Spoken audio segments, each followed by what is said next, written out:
하나님의 말씀 요한복음 2장 1절에서 12절까지 말씀입니다. 요한복음 2장 1절에서 12절까지 말씀을 제가 봉독해 드리겠습니다. 사흘째 되던 날 갈릴리 가나에 혼례가 있어 예수의 어머니도 거기 계시고 예수와 그 제자들도 혼례의 청함을 받았더니 포도주가 떨어진지라 예수의 어머니가 예수에게 이르되 저들에게 포도주가 없다 하니 예수께서 이르시되 여자여 나와 무슨 상관이 있나이까? 내 때가 아직 이르지 아니하였나이다. 그의 어머니가 하인들에게 이르되 너희에게 무슨 말씀을 하시든지 그대로 하라 하니라. 거기에 유대인의 정결 예식을 따라 두세 통 되는 돌 항아리 6이 놓였는지라. 예수께서 그들에게 이르시되 항아리에 물을 채우라 하신즉 아기까지 채우니 이제는 떠서 연회장에게 갖다 주라 하심에 갖다 주었더니 연회장은 물로 된 포도주를 맛보고 어디서 났는지 알지 못하되 물 떠온 하인들은 알더라. 연회장이 신랑을 불러 말하되 사람마다 먼저 좋은 포도주를 내고 취한 후에 낮은 것을 내거늘 그대는 지금까지 좋은 포도주를 두었도다 하니라. 예수께서 이 첫 표적을 갈릴리 가나에서 행하여 그의 영광을 나타내심에 제자들이 그를 믿으니라. 그 후에 예수께서 그 어머니와 형제들과 제자들과 함께 가버나움으로 내려가셨으나 거기에 여러 날 계시지는 아니하시니라. 아멘. 우리 옆에 분들하고 인사하겠습니다. 우리는 하나님의 자녀입니다.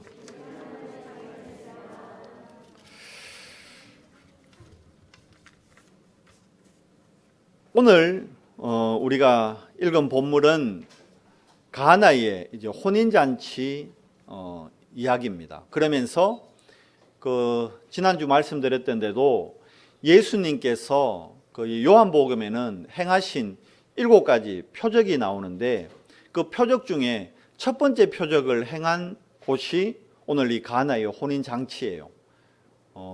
그래서 이 표적과 이적은 차이가 있다 했죠. 그러니까 어떻게 보면 이거는 물이 포도주로 바뀐 이적인 거죠. 기적인 거죠. 불가능한 일인데 그렇잖아요. 근데 이거는 기적을 설명하려고 한 것이 아니라 표적을 나타낸 겁니다. 표적은 뭐라 했죠? 사인이라 그랬습니다. 어떤 사인요? 예수님이 누구인지를 알려주는 사인이라는 겁니다. 오늘 말씀 제목이 우리 인생의 주인을 바꾸라 이렇게 되어 있습니다. 무슨 말입니까? 우리 인생의 주인이 우리 자신이지 않습니까? 저도 예전에 제가 고등학교 때까지 청년 때까지만 해도 저는 제 인생의 주인이 저라고 생각했어요. 그런데 제가 복음 받고 나서 제 인생을 가만히 돌이켜 보니까 제가 제 인생의 주인인 줄 알았는데 제가 제 인생의 주인이 아니었더라고요. 아니 무슨 말씀입니까 목사님? 제 인생의 주인이 저죠. 그렇죠. 대부분의 사람들이 내 인생의 주인이 나라고 생각하고 살아갑니다. 그런데 조금만 곰곰이 생각해보고 깊게 생각해보면 우리 인생의 주인이 내가 아님을 금방 알게 됩니다. 만약 제 인생의 주인이 저라면요, 제가 몇 번 말씀드렸잖아요. 저는 대한민국에 안 태어났을 거예요. 저는 대한민국하고도 포항에, 그것도 제가 나루꽃에서 태어났거든요. 거기서 안 태어났을 거예요. 내 인생의 주인 같으면 내 마음대로 태어나야 되잖아요. 저는 어디 했어요? 저는 극단적으로 두 곳 중 한 곳을 선택했을 거예요. 미국 뉴욕의 맨하탄, 거기서 태어났든지 아니면 저 스위스, 그 융프라입니까? 그 멋진 산이 있는데 그 알프스의 소녀가 살 만한 그런 곳에서 저는 태어났을 거예요. 제 인생의 주인이라면 그 마음대로 태어나야 되잖아요. 그런데 제가 태어나 보니까 어디예요? 대한민국. 거기도 어디요? 지금은 호랑이 꼬리 하는데 저희 초등학교 때는 토끼 꼬리 그랬어요. 그 토끼 꼬리, 그 중에서도 나루끝. 진짜 우리 성경에도 나오지만 갈릴리에서 무슨 선한 것이 나오겠느냐. 나루끝이 그런 동네였어요. 저 나루끝이요, 옛날에 진짜 나루의 끝이었어요. 아무 희망도 없고 진짜 별 볼 일 없는 그런 동네에서 제가 태어났다니까요. 그러니까 태어나 보니까 그런 거예요. 그게 뭐죠? 세상 사람들은 그게 그래 네 운명이고 팔자다. 그래요. 모든 사람은 태어날 때 사주팔자 운명 아래서 태어나는 거예요. 그러니까 살아가면서 우리 의지와 관계없는 일들이 계속 일어나는 거예요. 우리 생각대로, 우리 마음먹은 대로 인생이 안 되는 거예요. 그게 운명이고 그게 팔자라는 겁니다. 그러니까 할머니들이 그러잖아요. 아이고 내 팔자야. 그래요. 모든 사람은 태어날 때 팔자를 갖고 있어요. 왜? 팔자라는 게 이게 그 뭡니까? 철학에서 보면 생년월일 요거에다가 하나씩 더 붙이면 그게 팔자가 돼버리더라고요. 그러니까 생년월일이 없는 사람은 없거든요. 태어난 연월일시가 있으니까 다 팔자가 있는 거예요. 그러다 보니까 그 팔자대로 인생이 흘러가는 거예요. 그러니까 어떤 문제나 사건이 왔을 때 운명적으로 거기서 빠져나오지 못하는 겁니다. 거기 순복하고 그것 때문에 많은 사람들은 좌절하고 그것 때문에 낙심하고 답이 없어 결국은 무기력한 인생으로 살아갈 수밖에 없는 겁니다. 그래서 이 어둠의 문제, 이 사주팔자 운명의 문제를 해결하기 위해 하나님께서 어둠의 문제는 답이 간단하잖아요. 비치면 되니까. 그래서 그리스도를 빛으로 이 땅에 보내주셨다는 겁니다. 그게 우리가 요한복음 1장에서 확인한 말씀입니다.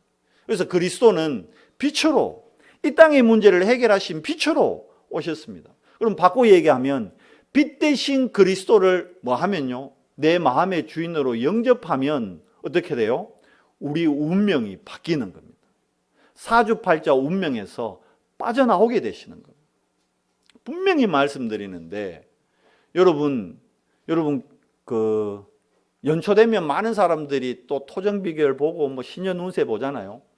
분명히 말씀드리는데 여러분은 신년운수 이런 거 없어요. 여러분은 토정비결 안 나온다니까요. 통계적으로 나와요. 여러분 뭐 무슨 띠, 무슨 뭐 연, 월, 일시여면 통계적으로 나오는데 그 통계가 여러분한테는 안 먹힌다는 걸 여러분이 믿으셔야 돼요.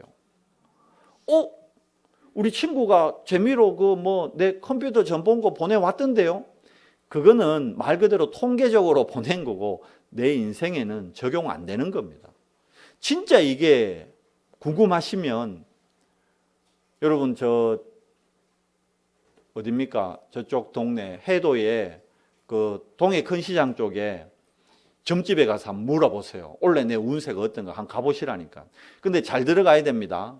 그냥 붙여놨다고 다 들어가면 안 돼요. 그 신받은 지 한 20년, 한 15년 이래 된 데는 솔직한 얘기로 잘 못 봐요. 왜냐하면 귀신이 들락날락 하는데 한 20년 지나면 귀신 잘 안 들어와요. 그래서 정계가 솔직한 얘기로 잘 안 나와요. 근데 잘 보는 데가 있어요. 어떤 데냐? 딱 가보면 대나무가, 세대나무가 있어요. 거기다가 공도 완전히 막 파란색 되는 새거 있죠. 완전히 세대나무에 새공이 달린 집은 그 신받은 지 얼마 안 된 집이거든. 그런 집에 가면 여러분 봐줘요. 그런데 뭐라는지 알아요? 여러분은 점괘가 안 나오는 인생이라고 분명히 얘기합니다. 제 말이 안 믿어지면 가보시라니까요. 저는 직접 체험을 했다니까요. 제가 거기 동해 근시장 쪽에 한 30집 보살집을 들어갔어요. 근데 어떤 집은 대문 딱 잡는 순간 문을 열려고 대문 딱 잡는 순간 안에서 고함을 쳐요. 나가라 이래요. 들어가지도 않았는데. 제가 더 놀랬죠. 들어가지도 않았는데 고함 치니까. 어떤 집은 들어가서 할머니 앞에 앉았는데도 제가 누군지 모르더라고. 그게 다 다르단 말입니다. 제가 직접 체험했어요. 신받은 지 한 1년, 2년 된 분들은요, 분명하게 알더라고. 제가 목사라는 것까지는 모르는데, 제가 예수 믿는다는 걸 정확하게 알더라고. 그래서 당신은 이 집에 올 사람이 아닌데 왜 왔냐? 저한테 역으로 묻더라고요. 물 한 잔 얻어 마시러 왔다. 커피 한 잔 마시러 왔다. 그렇게 제가 얘기했는데, 사실은 영적 세계를 제가 확인하러 갔던 거죠. 실제로 그렇다니까요. 여러분은 사주팔자 운명에서 끝난 인생이라는 걸 믿으셔야 됩니다. 진짜 신 받은 사람은 갔는데 저 젊게 나온다던데요. 그러면 나를 한번 점검해 봐야 돼요.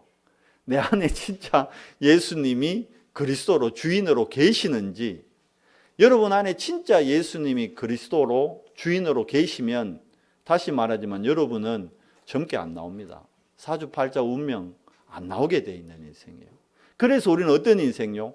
거듭난 인생이 되는 겁니다. 아니, 이미 거듭난 인생이 된 겁니다. 그 뭐요?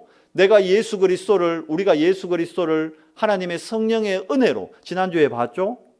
고린도전서 12장 3절에 뭐라 그랬죠? 성령의 역사가 아니고는 우리가 주를 주로 시인을 못하는 겁니다. 그러니까 내가 예수 그리스도를 영접했다는 것은 내 안에 성령께서 주인으로 내 몸을 성전 삼고 이미 계시다는 겁니다. 어떻게 된 거예요? 우리가 거듭났다는 자체가 재창조된 겁니다. 여러분과 저는 재창조된 인생입니다.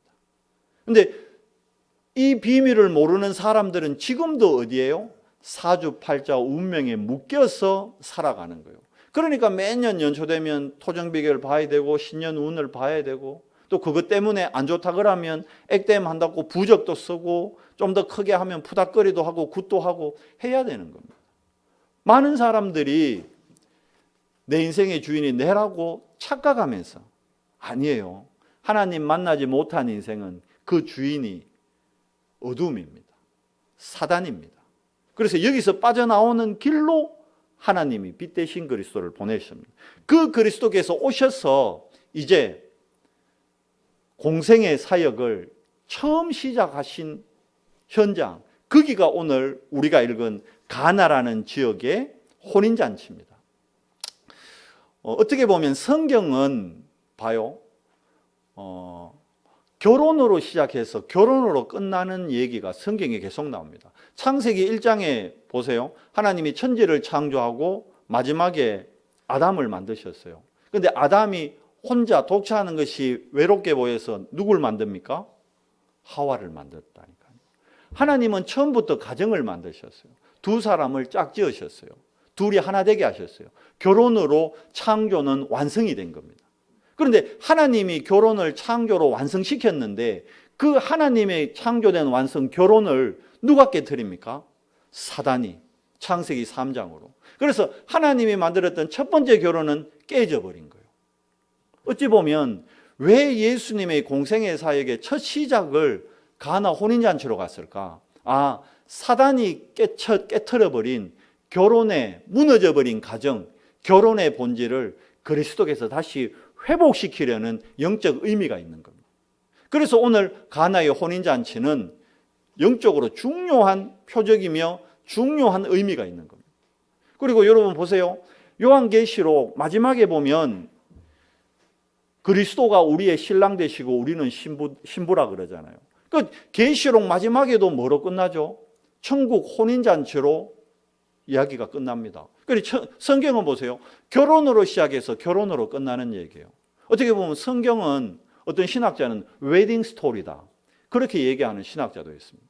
그만큼 결혼이라는 부분이 우리 인생에 있어서 중요한 의미와 큰, 우리 일반 불신자들도 결혼은 큰 중요한 대소사로 여기잖아요. 일생에. 마찬가지입니다. 하나님의 자녀인 우리에게 결혼이라는 부분, 오늘 이 가나의 혼인잔치에 대한 부분, 너무나 중요한, 우리 영적인 의미로 인생을 돌아볼 때도 너무나 중차대한 사건이며, 여기서 우리가 깨닫고 발견해야 될 의미들이 너무 많은 겁니다. 그러니까 오늘 이 가나의 혼인잔치의 이야기는 여러분 너무나 잘 알죠. 어떤 얘기입니까? 예수님이 제자들하고, 오늘 본문에 보니까요, 혼인잔치에 초청을 받은 거예요.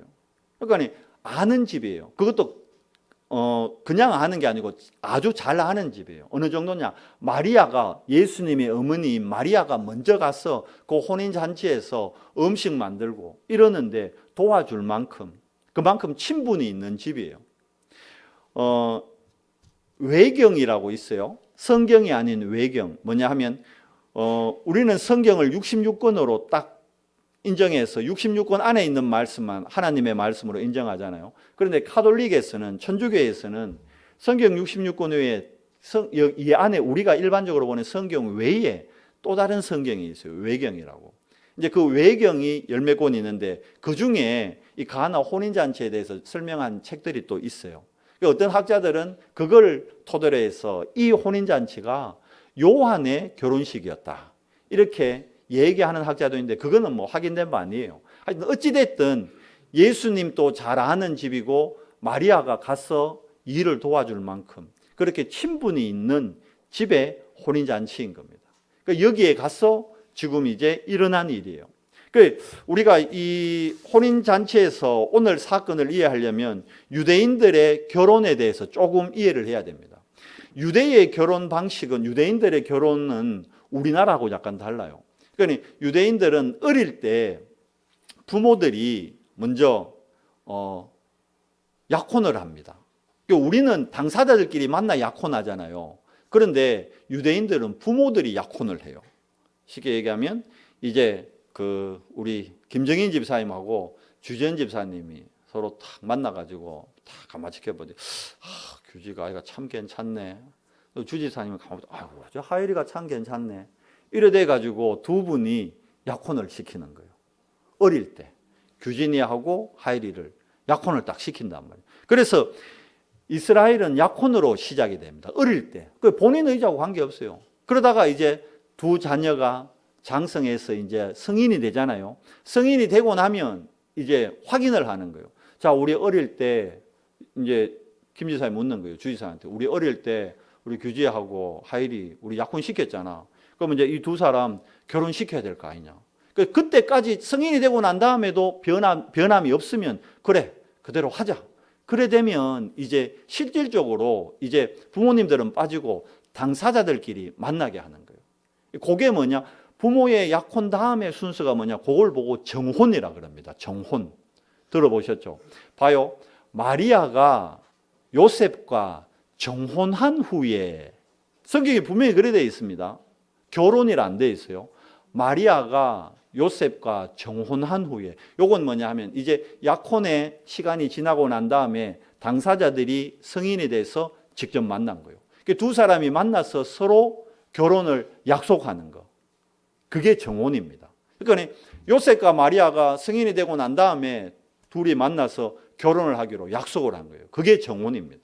근데 정혼했다고 바로 결혼하는 게 아니에요. 정혼하고 나면 정혼식 때도 큰 잔치를 베풉니다. 정혼식 때 어디에 가서 정혼식을 하냐면 주로 정혼식은 신부의 집에 가서 합니다. 신랑 될 사람이 신부의 집에 가서 정혼식을 맺는 거예요. 그렇게 해서 정혼식을 마치고 나면 신랑은 자기 집으로 돌아갑니다. 돌아가서 1년 동안 결혼을 준비하는 거예요. 뭘 준비해야 되느냐? 1년 동안 신부와 함께 살 집을 마련해야 되는 거예요. 그래서 요한복음 14장에 보면 주님이 제자들에게 뭐라 그럽니까? 내가 너희와 함께할 처소를 마련하러 가노니, 그렇게 되어 있잖아요. 이게 그 의미예요. 정혼을 하고 난 다음에 1년 동안 신랑은 신부와 함께 살 집을 마련하는 거예요. 그래서 1년이 지나면, 집을 마련하고 나면, 정혼을 한 지 1년이 지나면 이제 신랑이 신부 집에 신부를 데리러 오는 겁니다. 그때 시작되는 것이 오늘 예식에 나오는 신혼 결혼 잔치입니다. 잔치를 며칠 동안 하느냐? 유대인들은 일주일 동안 잔치한대요. 우리는 결혼잔치 옛날에 뭐 크게 해도 한 3일 할 정도인데 유대인들은 일주일씩 하는 거예요. 일주일 동안 잔치를 하고 그렇게 해서 이제 결혼식이 끝나면 결혼 예식을 하거든요. 결혼 예식을 마치면 이제 신부를 데리고 신랑 집으로 가는 거예요. 그렇게 해서 유대인들은 결혼을 하는데 1년이 걸려요. 근데 정혼하고 나면요, 그거를 우리로 치면 결혼으로 인정하는 거예요. 그래서 정혼한 여자는 1년 동안 다른 남자를 만나서도 안 되고 다른 뭐 일을 해서도 안 되는 거예요. 그러니까 이미 정혼을 했다는 거는 이미 결혼을 한 거예요. 같이 살지는 않지만. 이해되시죠? 그렇게 해서 1년 동안 뭐 하는 거예요? 우리말로 치면 여자들은 신부 수업을 갖는 거예요. 그렇게 해서 1년 후 되면 이제 신랑과 함께 살게 되는 거예요. 그러니까 오늘 이 결혼 잔치는 이제 신랑이 신부를 데리러 와서 잔치가 시작된 거예요. 그러니까 일주일 동안 잔치를 하니까 음식을 어느 정도 준비하겠어요. 좀 과하다 싶을 정도로 미리 엄청나게 많이 준비를 해놓는 거예요. 그래 놓고 이제 잔치가 시작된 거예요. 이제 신랑 집에서 잔치가 시작된 거예요. 잔치를 하는데 오늘 본문에 보니까 문제가 뭐냐 하면 잔치 중에 포도주가 떨어져 버리는 거예요.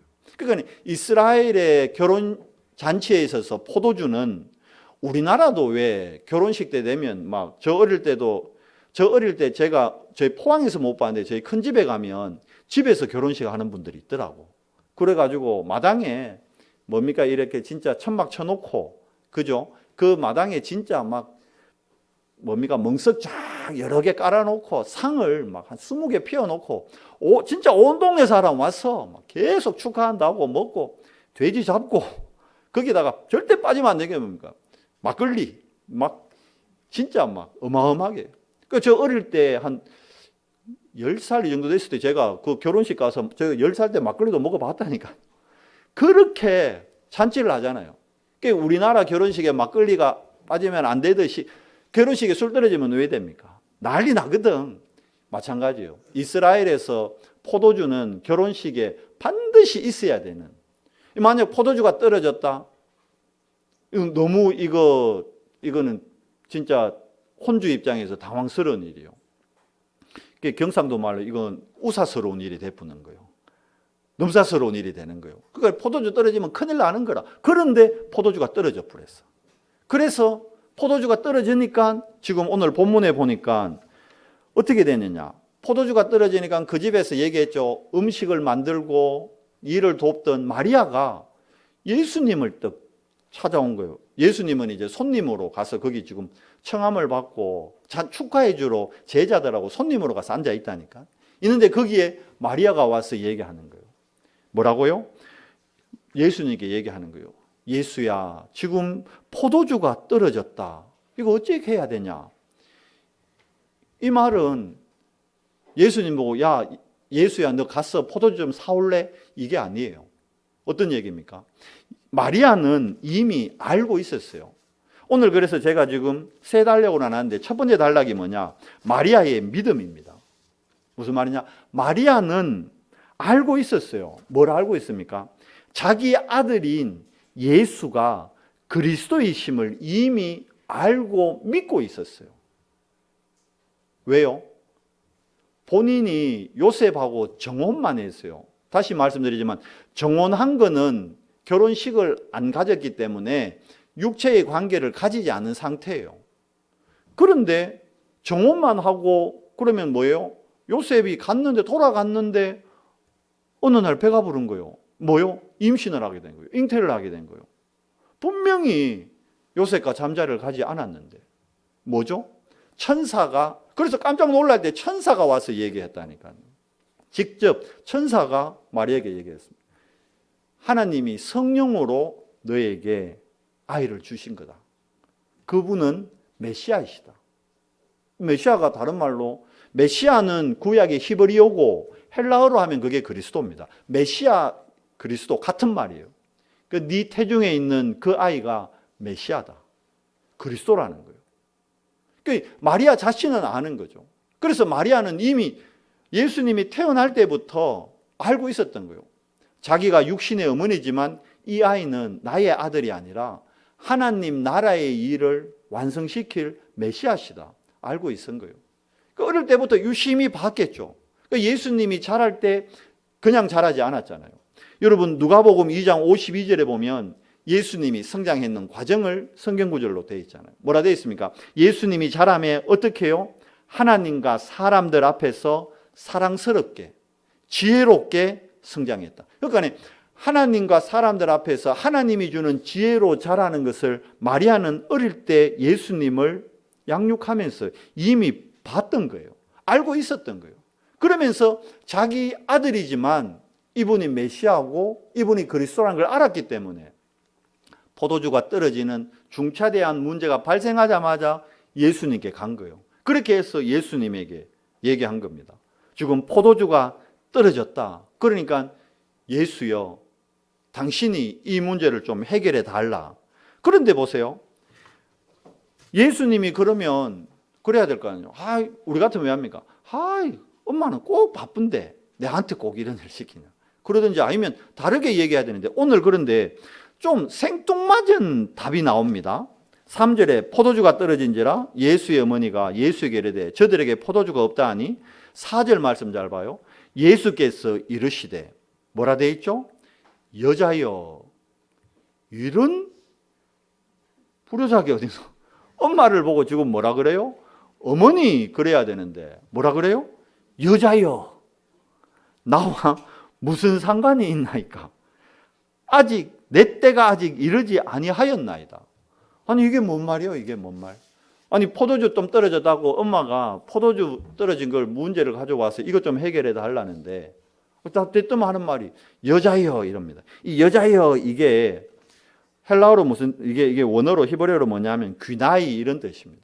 근데 이게 자기 어머니를 하대하고 막대하는 그런 말이 아니고 이게 여러 학자들이 얘기하는데 이 귀나이라는 여자여 하는 이 말은 이스라엘에서 종종 쓰이는 말이에요. 어떤 얘기냐 하면 우리나라 말로 치면 부인 아니면 여사님 이런 표현이라는 겁니다. 근데 좀 생뚱맞잖아요. 자기 어머니를 보고 부인, 자기 어머니를 보고 여사님, 어머니면 해야 되지. 이건 뭘 의미하느냐? 예수님이 자 보세요. 이제 세례 받고 뭘 시작하는 때입니까? 공생의 사역을 이제 본격적으로 시작하는 시점입니다. 그럼 지금 예수님이 지금 마리아에게 던지는 메시지가 있는 겁니다. 뭐냐? 여자여, 그러면 어머님, 제가 이 땅에 온 거는 이런 포도주 없어졌는 이런 문제, 육신의 문제를 해결하려고 제가 온 것이 아닙니다. 그 얘기요. 그러면서 그 다음 얘기하죠. 아직 때가 이르지 아니하였나이다. 그럼 무슨 때 말입니까? 여기서 때가 요한복음이 보면 앞으로도 우리가 계속 내 때가 아니나이다, 때가 이르지 않았나이다, 계속 반복해서 나옵니다. 여기서 말하는 이 때라는 건 뭐냐 하면 그리스도께서 십자가를 지실 때, 그리스도의 사역을 시작할 때, 그때를 얘기하는 거예요. 그러니까 때가 아직 이르지 아니하였나이다. 그러면 아직 십자가 사건의 시간표가 아직 아닙니다. 아직 어머님 제가 할 일이 많습니다. 이해되세요? 그 의미에서 그래서 여자여, 귀나이, 나와 무슨 상관이 있나니까? 나는 그리스도의 직무를 하러 온 거지. 그러니까 우리가 잘 알아야 되는 거예요. 우리가 예수님을 어떻게 알아야 되느냐? 근데 우리는 대부분 예수님에게 어떤 식으로 접근해요? 방금 마리아와 같이 지금 내 눈앞에 있는 육신적인 문제를 해결해 달라고 예수님 앞에 문제 들고 나아가고 문제 들고 기도할 때가 많잖아요. 근데 예수님이 뭐라는지 알아요? 그게 나하고 무슨 상관이 있는데. 그러니까 이런 성경 구절이 여기 말고도 나와요. 자 봐요. 이방 여인이 자기 아이가 병 들어가지고 예수님이 찾아오잖아요. 그때 예수님이 뭐라 그럽니까? 예수님은 병든 자 고쳐주러 왔는데 그 이방 여인 보고 뭐라 그러죠? 아니 내가 인자가 이곳에 온 것은 우리 유대인들, 우리 나의 백성들을 먼저 치유하고 이들과 함께 하러 왔지 이방인들을 내가 치료해 주러 온 게 아니다. 그래 얘기했다니까요. 그러면서 뭐라 그럽니까? 어찌 개들에게 먹을 것을 줄 수 있겠느냐. 표현을 그렇게까지 했다니까요. 유대인들이 이방인들을 개, 돼지 취급했거든요. 예수님이 지금 유대인들하고 똑같은 사고로 그래 얘기하는 거예요. 그러니까 이 여인이 뭐라 그럽니까? 맞습니다, 주님. 저는 이방인입니다. 그 뭐요? 저는 개, 돼지 같은 존재입니다. 그러나 그 개들도 주인상에서 떨어지는 부스러기 음식들을 먹지 않습니까? 그때 주님이 뭐라 그럽니까? 네 믿음이 크도다. 네 믿음대로 어떻게 해요? 아이의 병이 말씀하시는 즉시 아이의 병이 나았다니까요. 그러니까 오늘 또 어머니 내 때가 아닙니다. 내가 뭐 포도주 이런 거 해결하러 온 사람이 아니라니까요. 내가 지금 할 일이 지금 십자가 져야 되고 지금 내가 할 일이 어마어마한 일인데 이런 뉘앙스거든. 그런데 중요한 건 봐요. 그래 놓고 어떻게 해요? 그러면 이 문제를 해결했어요, 안 했어요? 해결도 해요. 나중에 어떻게 됩니까? 그대로 된다니까요. 이건 뭐냐 하면 우리에게 던져주는 메시지가 있는 겁니다. 여러분, 십자가 사건의 시간표가 아직 이르지 않았지만 우리가 주님께 믿음으로 계속 간구하면요 반드시 주님은 들으신다는 겁니다. 기도에 대해서 예수님이 두 가지 비유 얘기했죠. 벗이 저녁에 우리 집에 찾아왔는데 집에 먹을 것이 없단 말입니다. 그런데 내가 낮에 다른 친구 집에 가서 떡을, 그 친구가 떡 해놨다 해가지고 가서 떡 먹고 왔거든. 그리고 그 집에 떡 남은 걸 알았거든. 그러니까 나에게 찾아온 이 친구가 지금 배가 고파서 지금 허기져서 탈진 상태에서 다 쓰러지게 생겼으니까 이 친구를 위해서 내가 그 친구 집에 가는 거예요. 근데 유대인들은, 여러분 유대의 관습 중에 약속을 하지 않고 상대방 집에 찾아가면 그건 결례인 거예요. 그래서 안 만나줘도 되는 거예요. 근데 그 친구 집에 그것도 한밤중에 갔단 말이에요. 그러니까 이 친구가 얘기합니다. 지금 이미 밤이 늦었고 내가 내 아이와 침상에 누웠는데 네가 나를 찾아오면 어떡하느냐. 그런데도 계속 얘기하는 거예요. 결례지만. 왜요? 그 규례가 있고 원래 원칙이 있지만 영혼을 살려야 되니까. 나를 찾아온 벗이 이 떡이 없으면 어떻게 돼요? 탈진해서 죽을 수도 있다니까. 그러니까 이 규례를 깨더라도 이 떡을 구해 가야 어떻게 해요? 이 친구를 살리는 거예요. 그러니까 떡을 구하고 또 그 친구도 예의상으로는 밤에 늦게 찾아왔기 때문에 안 줘도 되지만 자기한테 떡이 있어요, 없어요? 떡이 있잖아요. 그래서 그 떡을 내어준다는 겁니다. 그리고 불의한 재판장 비유도 있잖아요. 이 하나님도 무시하는 재판장인데 이 불의한 재판장이 하나님도 무시하는데 과부 한 사람이 자기의 억울함을 해소해달라고 재판장을 찾아온 거예요. 그러니까 하나님 말도 안 듣는 재판장인데 아무 힘없는 과부 말 들어도 되고 안 들어도 되거든. 그런데 재판장이 결국은 그 힘없는 과부의 억울함을 들어줍니다. 왜냐하면 이 과부가 포기하지 않는 여자예요. 막 재판하는데도 막 문 열고 들어가지고 재판장님 나의 억울함을 도와주십시오. 가족들하고 저녁에 밥 먹으러 갔는데 그 식당 와가 문 두드리면서 재판장님 밥도 못 먹게 저녁에 잘 나는데 문 두드리고 아유 이 여자가 내가 빨리 이거 해결 안 해주면 포기할 여자가 아니구나. 그래서 불의한 재판장이 아무 힘없는 과부의 억울함을 해소해 줬다는 거예요. 기도 얘기하면서 예수님이 두 가지 얘기합니다. 그러니까 오늘 본문하고 연결이 되잖아요. 그 이방 여인의 기도와 연결이 되잖아요. 무슨 말씀 이해돼요? 우리가 어떻게 기도해야 될까요? 이 중심을 갖고 기도하는 겁니다. 영혼 구원에 한 사람의 영혼을 살리기 위해서 나의 자존심, 나의 기분 내려놔야 되는 거예요. 진짜 중요한 건 뭡니까? 사람을 살리는 거예요. 영혼을 살리는 거예요. 그게 최고 가치를 둬라.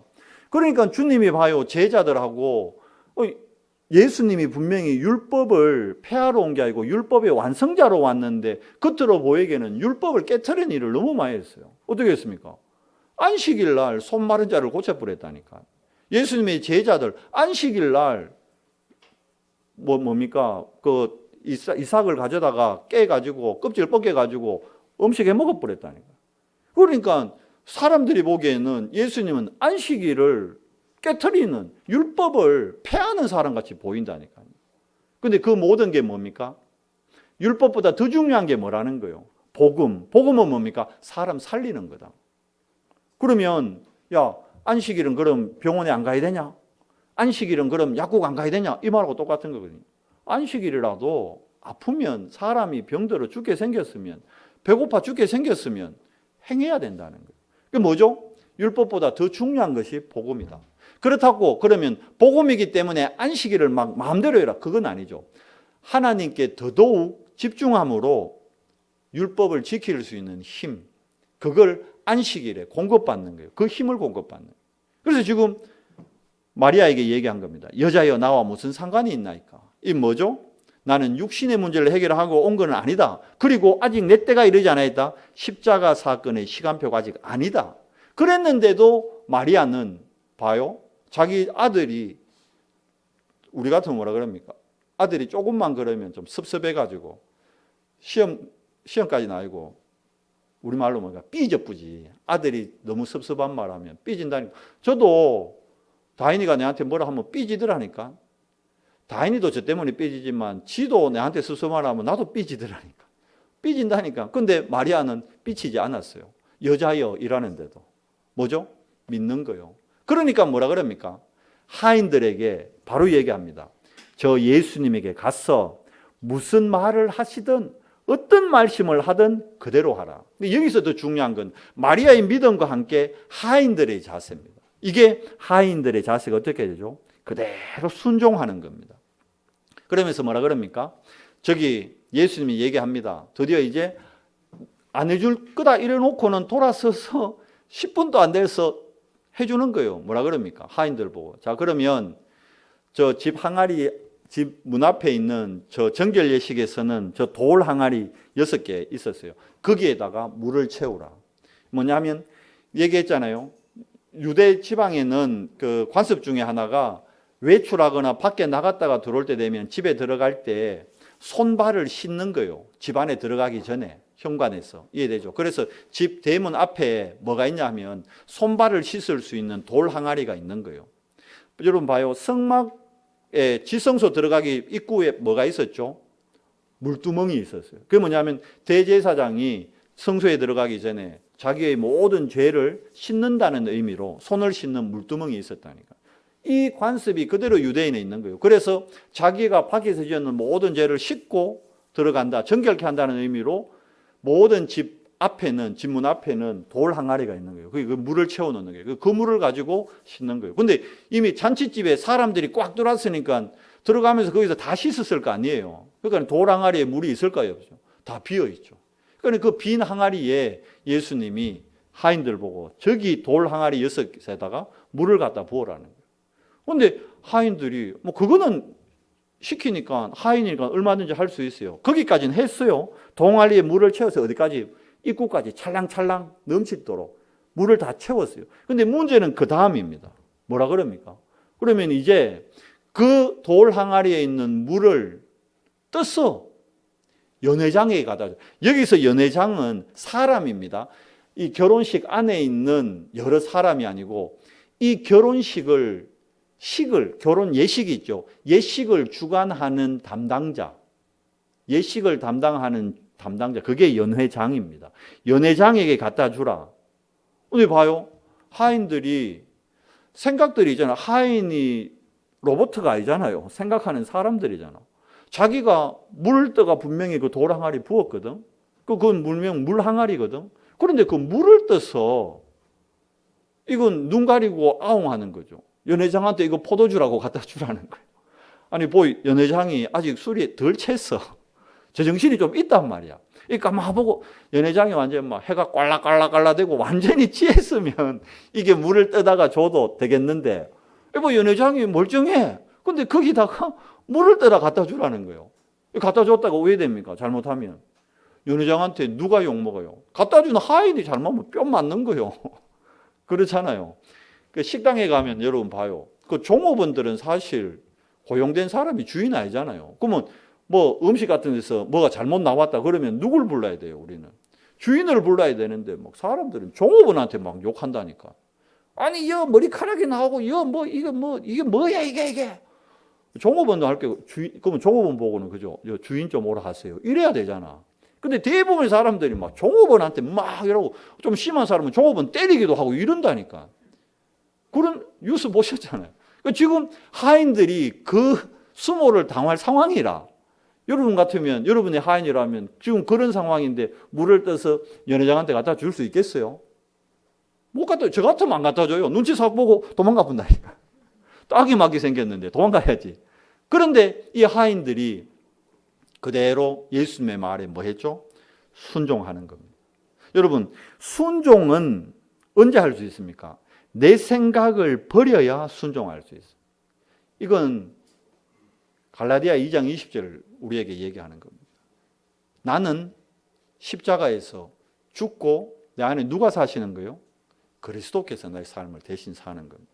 그러니까 내 생각 버려야 순종할 수 있습니다. 성경에 사무엘상 15장 22절에 이런 말씀이 있어요. 순종이 제사보다 낫다. 이게 뭐죠? 말씀에 어디에 순종하라는 겁니까? 언약에 순종해야 되는 거예요. 사울과 사무엘의 대화 중에 나오는 얘기거든요. 이게 왜 그러냐? 사무엘이 오기 전에 사울이 전쟁 나가기 전에 이스라엘은 전쟁 나가기 전에 항상 하나님 앞에 제사를 먼저 지냅니다. 하나님 앞에 예식을 했단 말이에요. 그런데 사울 왕이 좀 늦게 사무엘이 좀 늦게 오는 거예요. 그러니까 사울이 기다려야 되는데 급한 마음에 자기는 왕이지 제사장이 아니거든요. 근데 지가 언약 어겨버리고 말씀 무시해버리고 지가 제사해보는 거예요. 그때 사무엘이 나중에 와서 사울에게 약간 책망하듯이 한 말이에요. 뭐죠? 순종이 네가 제사 니는 제사를 중요하다 생각하는데 그 제사를 네 마음대로 되는 거 그거는 껍데기다 껍데기. 내용이 중요한 거다. 과정이 중요한 거다. 이 뭐죠? 그래서 한 말이 순종이 제사보다 낫다. 결국 어떻게 됐습니까? 이 하나님의 말씀 언약에 순종하지 않았기 때문에 사울은 어떻게 됐죠? 왕의 자리에서 내려오게 됩니다. 여러분 우리가 하나님 말씀 언약에 순종한다. 반대로 우리가 언약에 순종하지 않는다. 하나님 말씀에 순종하지 않는다. 사울과 같은 삶 결과를 맞이할 수도 있습니다. 그래서 우리가 오늘 예배 때 뭘 붙잡아야 되는 거예요? 언약을 잡고 하나님의 말씀에 내 생각하고 안 맞는 것 같지만 하나님의 말씀이라면 순종하는 겁니다. 이해돼요? 저도 마찬가지라니까요. 제 생각으로 하면 안 된다니까요. 뭐죠? 하나님의 말씀, 언약에 순종해야 되는 거예요. 자, 순종할 때 어떤 일이 일어났습니까? 따기를 맞은 것이 아니고 칭찬받았어요. 연회장이 그 물로 된 포도주를 마시고는 뭐라느냐? 신랑을 부르는 거예요. 그러니까 하인들은 조마조마하죠. 아이고, 큰일 났다. 이제 난리 났다. 드디어 우리가 물탄 포도주 이제 뽀록나게 생겼다. 근데 아니요. 연회장이 신랑을 불러서 뭐라느냐? 아니, 보통 결혼 잔치에 가면 처음에 좋은 포도주 가오고 좀 사람들이 취하면 나중에는 포도주에 물도 타고 막 왜 옛날 우리 유수에 뭐 이래 술집에 가면 뭐 물탄 양주 이런 거 막 유수 나오고 했잖아요. 그런 식으로 뭐요? 술 취하면 사람들 모르니까 그 비싼 술에다가 물 타서 막 주고 이랬거든. 대부분 이스라엘도 그랬는 모양이라. 그러니까 아니 보통 술 취하고 나면 안 좋은 술을 가져오는데 아니 여기는 왜 처음보다 더 좋은 술을 나중에 지금 아까 거보다 훨씬 좋은 술을 가져왔느냐. 신랑을 막 칭찬하는 거예요. 근데 놀라운 거예요. 연회장은 그게 물로 만든 포도주라는 걸 몰라. 주님과 함께 있으면서도. 역사를 어마어마한 하나님의 역사를 체험하고도 이게 왜 일어난지를 모른다니까. 그런데 그게 뭐라 되어 있습니까? 하인들은 뭐라고요? 알았더라. 우리가 하나님의 말씀에 언약에 순종할 때 뭘 체험하게 되는 거예요? 하나님의 역사를 실질적으로 체험하게 되는 겁니다. 그러니까 보세요. 10절에 사람마다 먼저 좋은 포도주를 내고 취한 후에 낮은 것을 내거늘 그대는 지금까지 좋은 포도주를 두었더라 하니라. 그런데 그 앞에 봐요. 9절에 연회장은 물로 된 포도주를 맛보고도 어디서 났는지 알지 못하되 물도 온 하인들은 뭐라고요? 알았더라. 여러분 우리가 하나님의 말씀에 순종할 때 실질적으로 하나님의 역사를 체험하는 정인의 삶을 살게 된다는 겁니다. 그러면 어떻게 이 물이 포도주로 바뀌는 역사가 일어나게 됐느냐? 오늘 메시지의 가장 중요한 부분이 이 부분입니다. 핵심입니다. 이게 뭐죠? 예수님이 봐요. 결혼잔치에 제자들하고 왔을 때는 손님으로 와 계세요, 지금. 예수님이 손님으로 계실 때는 우리 인생은요, 육신을 갖고 있기 때문에 살아가다 보면 이런 문제, 저런 문제 계속 문제는 오게 돼 있어요. 그런데 문제가 생겼을 때 예수님이 내 인생에 손님으로 계실 때는 문제는 해결되지 않습니다.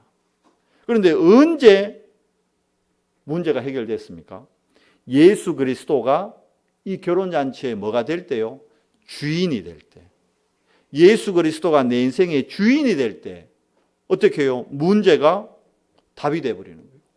물이 포도주로 바뀌는 기적이 일어나는 거예요. 근데 요거는 하나님의 표적입니다. 뭐죠? 예수가 그리스도이심을 나타내는 표적입니다. 지금 우리 인생의 예수님은 누구시며 어디에 계십니까? 여러분 복음편지 다 하셨죠? 보셨죠? 복음편지 7과에 보면 이 동그라미 3개 딱 있죠. 동그라미 3개. 그리고 그 가운데 의자 기억나요? 거기에 가우하는 분은 복음편지를 한 번도 안 해본 분인데 다락방 하면 복음편지 보게 됩니다.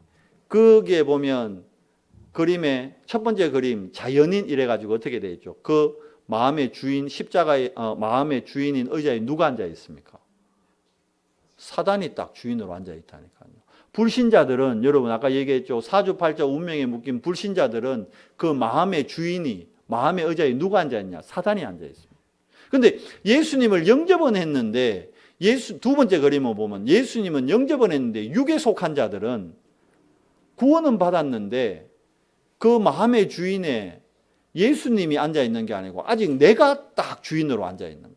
그리고 예수님 어디요? 내 발 밑에. 그러니까 필요할 때만 부르는 거예요. 필요 없으면 저 가세요. 필요할 때도 오세요. 이게 뭐예요? 육에 속한 자. 마지막 세 번째 뭐죠? 그림에 보면 그 마음의 의자에 누가요? 십자가가 딱 있어요. 그건 뭡니까? 그리스도가 내 마음의 주인인 상태가 딱 될 때. 그럼 어떻게 된다는 거예요?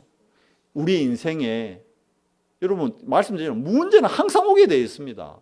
어려움은 항상 오게 되어 있다는 거죠. 우리가 육을 갖고 이 땅을 살아가기 때문에 천국 가기 전까지는 여러분 계속 문제 온다고 생각해야 돼요. 재앙, 코로나 이거보다 더한 거 계속 온다고 봐야 됩니다. 그런데 이런 문제가 왔을 때 문제에 대한 답을 어떻게 해요? 내 마음의 참 주인이 그리스도가 되실 때 문제는 답이 됩니다. 물이 뭘로요? 포도주로 바뀌는 응답을 받게 된다는 말씀을 맺겠습니다. 예수님이 행하신 첫 번째 표적 뭐죠? 7가지 표적 중에 첫 번째 표적입니다. 뭘 나타내는 거예요? 표적은 사인이라니까요. 예수님이 누구냐? 요한이 지금 얘기하고자 하는 요한복음을 기록한 목적이 뭐라고요? 예수가 뭐임을 알게 하고 그리스도의 심을 알게 하고 그 이름을 힘입어 뭘 얻게 하려 함이라? 영생을, 생명을 얻게 하려 함이라. 이게 우리에게 오늘 이 사건을 허락하신 이유라니까요. 그래서 표적을 통해서 자 11절 말씀에 봐요. 이 표적을 통해서 11절에 뭐라 되어 있습니까? 예수께서 이 첫 표적을 갈릴리 가나에서 행하여 뭘 나타내요? 그의 영광. 그의 영광은 누구의 영광입니까? 하나님의 영광이죠. 하나님의 영광은 뭡니까? 십자가 사건이거든요. 그러니까 오늘 여기에 나오는 이 포도주는요, 예수님이 마지막 십자가 지시기 전날 밤에 마지막 성만찬 하면서 제자들에게 떡을 떼주면서 이건 내 살이다. 포도주를 또 줘요. 포도주를 주면서 이건 내 피다 그래요. 여러분 왜 이 포도주가 자꾸 비유가 나오냐면 이스라엘에서 포도주는 우리가 먹는 이 막걸리 같은 술이 아니에요. 포도주는 이 당시에 포도주는 귀족들만 마실 수 있었어요. 귀한 술이었어요. 무슨 말인지 이해돼요? 그러니까 잔치 때라야 한번 맛볼 수 있는 게 포도주인 거예요. 평상시 때는 먹을 수도 없는 술이라니까. 그만큼 귀한 거예요. 그러니까 사람들이 포도주라면 상당히 귀하게 생각하고 있었다니까.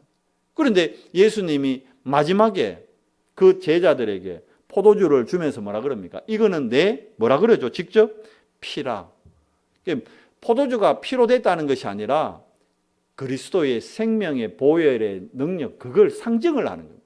그리스도의 피를 상징하는 겁니다. 포도주는. 그래서 십자가 사건을 통해 왜 십자가 사건을 이루어야 됩니까? 그래야 하나님의 영광을 나타내는 거예요. 창세기 3장으로 원죄에 빠져 있는 사단의 종로로 가는 우리 인생을 해방시키는 하나님의 방법, 유일한 사건, 그게 십자가입니다. 오늘 또 우리는 하나님 앞에 예배하러 나오는데 뭘로요? 예수 그리스도의 보혈의 피의 능력으로 담대히 나온 거예요. 아니면 여러분 오실 때 한 주 동안 여러분 죄 안 지은 것 같아요. 다 죄 짓다는 거. 그러면 여러분 들어올 때 다 뭐 갖고 왔어야 돼요? 다 양 한 마리 지금 염소 좀 죄 많이 지으면 소 한 마리씩 지금 끌고 왔어야 됐다니까. 들고 왔어요 지금? 안 가져가죠. 왜요? 그리스도 보혈의 피의 능력으로 우리가 오늘 예배 자리에 나온 거예요. 그러니까 봐요.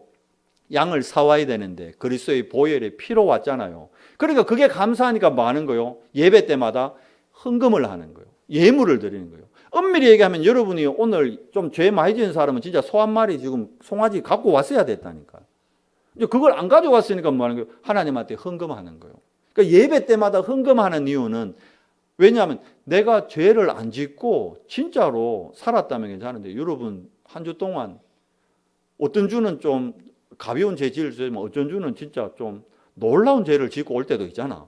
그럴 때는 진짜 소 한 마리씩 갖고 와야 된다. 그래서 하나님 앞에 예배 때마다 뭐 하는 거예요? 헌금하는 거예요. 그래서 예배의 요소 중에 헌금은 해도 되고 안 해도 되고 아니가 예배에 반드시 필수 요소가 헌금인 겁니다. 그리고 주일 예배를 드리면서 헌금을 안 한다? 이거는 그리스도의 보혈의 피를 내가 안 믿는다는 거예요. 그리스도의 보혈의 피의 능력이 내게 필요 없다는 거예요. 그럼 뭐요? 안타깝지만 재앙과 저주 아래서 나는 그대로 묶여 살아가겠다는 거고 똑같은 의미인 거예요. 그래서 예수님께서 이 기적을 행하니까 11절에 봐요. 영광을 나타내심에 그 다음 말씀이 뭐라 되어 있습니까? 제자들이 그를 뭐 했다? 믿으니라. 결국 이 표적을 통해서 하나님은 제자들에게 예수님이 그리스도이심을 믿게 하려는 거예요. 여러분, 예수님이 우리 인생의 참 그리스도가 되고 그 그리스도가 내 인생의 주인이 되면 물이 포도주로 바뀌는 기적이 날마다 일어납니다. 뭡니까? 내일부터 여러분 현장에 갔을 때 절대 불가능한 사건 만나게 되잖아요. 그게 어떻게 된다는 거예요? 절대 가능이 되는 거예요. 문제가 옵니다. 근데 그 문제에 뭘 주세요? 답을 주십니다. 언제요? 그리스도가 내 인생의 주인 되실 때. 이번 한 주간 여러분 어떤 문제, 어떤 사건이 여러분 앞에 와도 괜찮습니다. 뭐만 되면 돼요? 그리스도께서 여러분 인생의 참 주인이 되시면 됩니다. 이번 한 주간 문제 때문에 고민하고 염려하는 것이 아니라 문제와 사건을 통해서 참 주인 되신 그리스도를 확인하고 누리는, 그래서 물이 포도주로 되는 최고의 축복을 삶 속에서 누리는 언성교회 성도님들, 지체들 되기를 그리스도 이름으로 축원하며 축복합니다. 하나님 감사합니다. 우리 인생의 참 주인이 누구인지를 모르고 많은 사람들이 지금도 저주와 재앙, 사주팔자 운명 아래 살아갑니다. 하나님 은혜 가운데 우리가 예수가 그리스도 되어지심을 알게 되었고 하나님의 은혜로 이 예수 그리스도를 영접함으로 우리의 운명이 바뀌어짐을 감사하며 하나님 앞에 영광을 돌립니다. 하나님, 이번 한 주도 살아갈 때 많은 문제, 사건이 우리를 속입니다. 하나님, 속지 않고 우리 인생의 참 주인이 예수 그리스도임을 고백하는 축복의 한 주 되도록, 축복의 인생 되도록 은혜 더해 주시옵소서. 우리 주 예수 그리스도 이름으로 감사하며 기도드리옵나이다. 아멘.